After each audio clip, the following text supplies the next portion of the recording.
சமய அடிப்படைவாதத்தில் இருக்கிற இந்த திருச்சட்ட அறிஞர் இயேசுவை பார்த்து கேட்கிறார், எனக்கு அடுத்திருப்பவர் யார்? உடனே இயேசு அவருக்கு ஒரு சிறிய ஊமையை சொல்லுகிறார். ஒரு அழகிய கதை தான், ஆனால் அந்த கதையில் ஒரு ஆழமான இறையியல் உண்மையையும் வரலாற்று தேவையையும் இங்கே எடுத்துரைப்பதை நாம் பார்க்கிறோம்.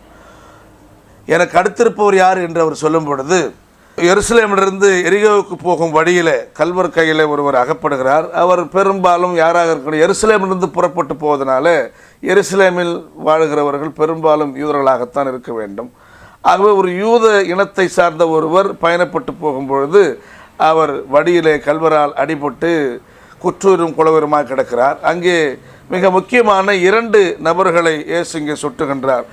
ஒரு ஆசாரியரும் ஒரு லேவியரும் அந்த புறமாய் வந்து அந்த அடிபட்டு கிடக்கிற மனிதனை கண்டும் காணாமல் போய்விடுகிறார்கள். 3வது ஒரு நபர் அந்த வழியாய் வருகிறார். அவர் சமாரியர் என்று இயேசு வேண்டுமென்றே குறிப்பிடுகின்றார்.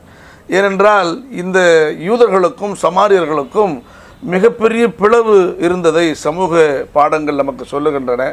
அதிலும் குறிப்பாக யோவான் 4ஆம் பிரிவில் ஆண்டவராக இயேசு சமாரிய தோழியோடு பேசும் பொழுது, சமாரியர்களுக்கும் யூதர்களுக்கும் கொடுத்தல் வாங்கல் இல்லை, அவருடைய பொருளை கூட அவர்கள் தொட முடியாது, யூதர்கள் பார்வையில் சமாரியர்கள் தீட்டானவர்கள் என்பது போன்ற ஒரு உரையாடலை நாம் அங்கே பார்க்கலாம். அப்படியே யோவான் 8ஆம் பிரிவு 48ஆம் வாக்கியத்திலும் இயேசுவை பார்த்து, நீ சமாரியன் என்றும் நீ பேய் பிடித்தவன் என்றும் நாங்கள் சொல்வது உண்மைதானே என்று இந்த யூதர்கள் சாடுவதை பார்க்கலாம். அப்படியானால் சமாரியர்கள் சாடுவதற்குரியவர்களாக இழிவாக பார்க்கப்படுகிறவர்களாக யூதர்களால் பார்க்கப்பட்ட சூழல் இன்றைய இந்திய சூழலில் பார்ப்பனனுக்கும் பறையனுக்கும் உள்ள வேறுபாடாக நாம் அதை பார்க்கலாம்.